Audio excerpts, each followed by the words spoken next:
नमस्कार विद्यार्थियों।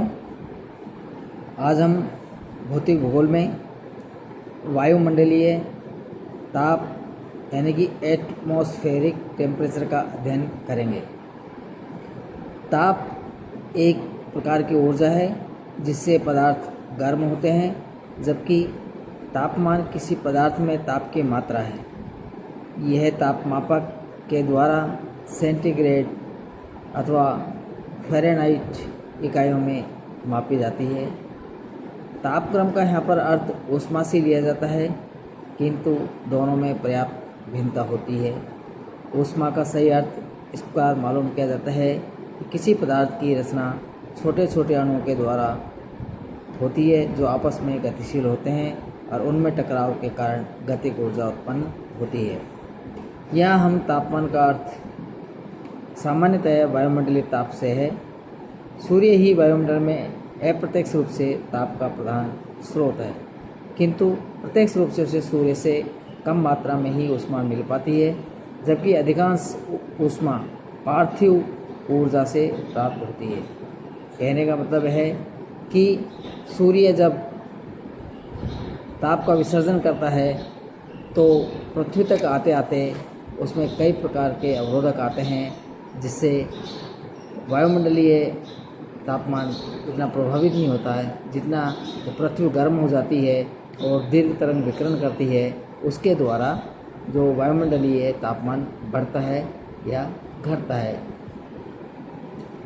वायुमंडल के गर्म तथा शीतल होने की क्रियाएं मुख्य रूप से सौर विकिरण से प्राप्त ऊर्जा द्वारा पृथ्वी से संचालन यानी कि कंडक्शन, संवहन कन्वेक्शन तथा विकिरण रेडिएशन की विधियों से संपादित होती है।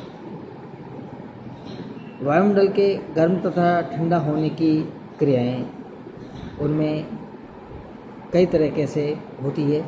हमने जैसा भी आपको बताया था, संचालन क्या होता है? संचालन एक ऐसी भौतिक क्रिया है जिसके द्वारा तापीय ऊर्जा असमान तापमान के दो पिंडों में एक अणु से दूसरे अणु में स्थानांतरित होती है। अधिक तापमान वाले पदार्थ के कम तापमान वाले पदार्थ में यह संचालन तब तक हो जाता है तब तक दोनों पदार्थों का तापमान समान नहीं हो जाता है। दिन के समय जब पृथ्वी का ठोस धरातल गर्म होता है तथा वायुमंडल की निचली परत में संचालन द्वारा गर्मी का स्थानांतरण होने लगता है। इसके विपरीत जब रात्रि होती है तब ठोस धरातल शीघ्र ठंडा हो जाता है और उसके संपर्कीय वायु संचालन के द्वारा ताप को छोड़ती रहती है। संचालन से ताप को ग्रहण करने की प्रक्रिया दिन के समय और ग्रीष्मकाल में तीव्र होती है, परंतु इससे वायुमंडल को बहुत कम मात्रा में ताप प्राप्त होती है। दूसरा है संवहन। संवहन क्या होता है? इस विधि में ऊष्मा का संचार केवल तरल तथा गैसीय पदार्थों में होता है। ठोस पदार्थों से इस विधि से ऊष्मा का संचार नहीं होता है।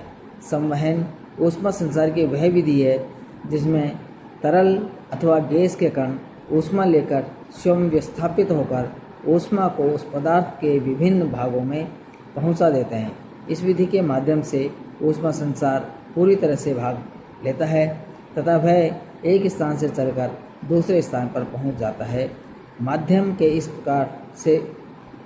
इस प्रकार चलने से संवहन धाराएं उत्पन्न होती है, जिसके फलस्वरूप वायुमंडल में संवहनिक प्रणाली उत्पन्न हो जाती है। गर्म वायु में उत्पन्न संवहन धाराएं धरातल से प्राप्त हुई ऊष्मा को वायुमंडल में काफ़ी ऊंचाई तक ले जाती है तथा वायुमंडल की परतों में यानी कि ऊपरी परतों को गर्म करती है। क्षोभमंडल में धरातल से कई किलोमीटर की ऊंचाई तक ऐसी धाराएं प्राय उत्पन्न होती रहती है। इस कारण क्षोभ सीमा को या क्षोभमंडल को संवहन कटिबंध भी कहते हैं। इसके बाद आता है विकिरण। इस विधि में ऊष्मा गर्म वस्तु से ठंडी वस्तु की और बिना किसी माध्यम के तथा बिना माध्यम को गर्म किए ही संचालित होती रहती है। ऊष्मा संचार की इस विधि को विकिरण कहते हैं। सूर्य तथा पृथ्वी के मध्य बहुत अधिक स्थान में निर्वात फैला हुआ है, फिर भी सूर्य की ऊष्मा पृथ्वी को मिलती रहती है। निर्वात से ऊष्मा का संचार चालन तथा संवहन द्वारा नहीं हो सकता है, क्योंकि इन दोनों विधियों में माध्यम का होना आवश्यक है। इससे यह सिद्ध होता है कि सूर्य से हमारे पास तक ऊष्मा इन दोनों विधियों से नहीं आती है, बल्कि इसके संचरण की कोई अन्य विधि है। वस्तुतः यह ऊष्मा विकिरण प्रक्रम द्वारा प्राप्त होती है। इस विधि को, जिसमें ऊष्मा संचरण के लिए किसी माध्यम की आवश्यकता नहीं पड़ती है, वह विकिरण कहलाती है। यह विकिरण लघु तरंग विकिरण हो सकता है या दीर्घ तरंग के रूप में होता है। वायुमंडल सौरिक विकिरण का 14% भाग जलवाष्प एवं धूल कणों के द्वारा अपने में शोषित कर लेता है।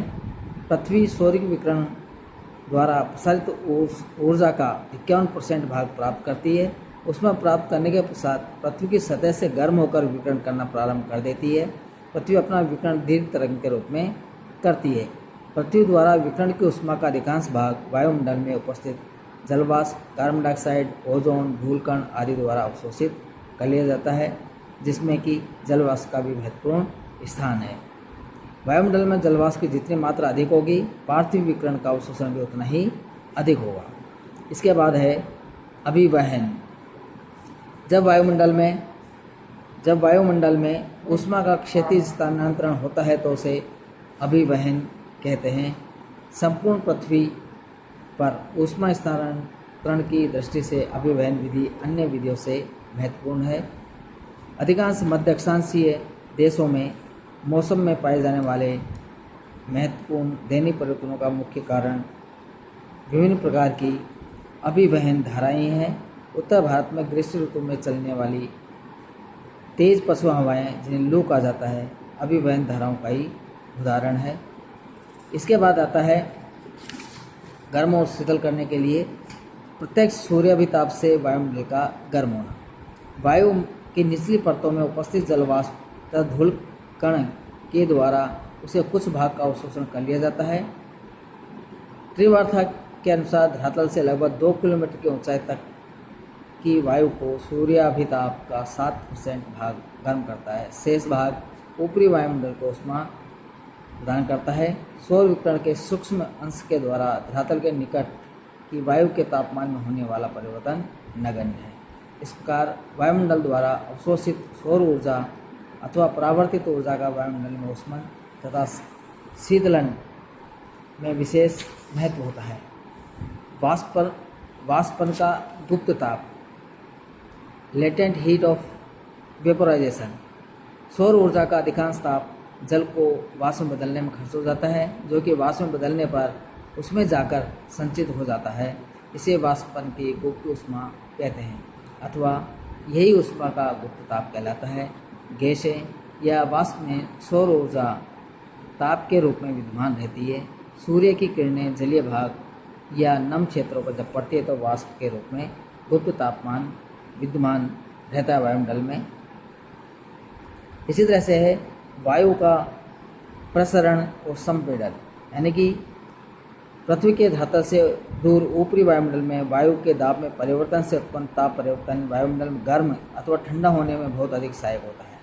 अन्य गैसों की भांति वायु भी अपने ऊपर दबाव में न्यूनता आने पर फैलती है, दबाव अधिक होने पर सिकुड़ती है। जब कोई वायु राशि किन्हीं कारण से ऊपर उठती है तो क्रम से अधिक से कम दाब की ओर अग्रसर होती है, क्योंकि ऊपर उठने के साथ ही वो अपने नीचे के वायु के भार को छोड़ती चली जाती है। इस प्रकार ऊपर उठी वायु दाब में न्यूनता आने के कारण उसका प्रसरण होता है, जिससे उसके आयतन में वृद्धि हो जाती है। तो इस प्रकार से वायुमंडलीय तापमान में जो अंतर आता है, यानी शीतलन होता है या गर्म होता है, ये उसके एक प्रमुख स्रोत है। धन्यवाद।